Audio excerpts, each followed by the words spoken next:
Pie suppers. In the one-room school I taught in the early 40s, the main fundraiser was the pie supper. I don't know what genius thought of the pie supper, but by the time I came along, it was as stylized as a wrestling match or a Western movie. Everybody came to the pie supper. It was the only exciting event that had happened in the neighborhood since the revival at the Baptist church the previous summer. Everybody could enjoy the excitement of the pie supper without being afraid that they would be captured by God or the devil. Every eligible girl who could get there would bring a pie. The loafers, who were playing checkers at the store, noticed what color crepe paper she bought to decorate her pie box, and often told her boyfriend, who was not supposed to know. The gaily decorated boxes would be numbered and auctioned to the highest bidder, who was then privileged to eat the pie with the girl who had baked it. I remember my pie box was a heart shape that had once held a chocolate candy valentine. I redecorated it for each pie supper, but the shape was easily discernible for anybody who wanted to know which pie was mine. The auctioneer was the best talker in the neighborhood. Sometimes a person would have such a gift for gab that he would be invited to neighboring schools to take charge of their pie auctions. Nobody ever thought of paying him. The idea was to get as much money as possible for each donated pie.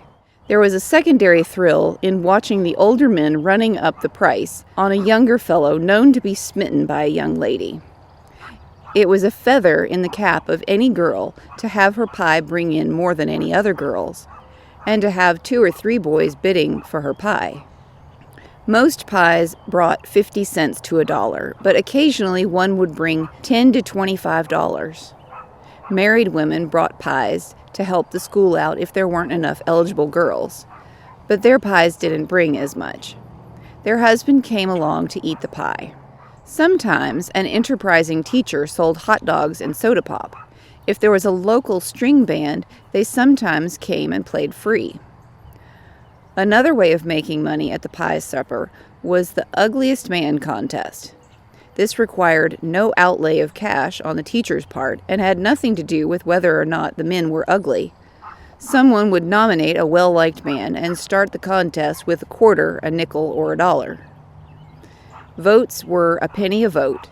If a clever teacher managed to get 2 friendly rivals nominated, several dollars could be made before the time for voting expired. This contest generated much entertainment and raillery about how ugly the contestants were. The contest that caused the most interest, suspense, and sometimes lasting animosity was the prettiest girl contest.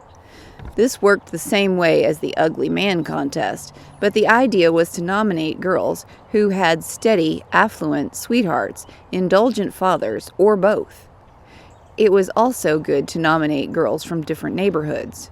Sometimes a well-run pretty girl contest could net $50 to $80. The girl didn't even get a certificate. Her reward was the knowledge that she was lovely enough to have a boy spend money on her publicly, sometimes as much as a week's wages.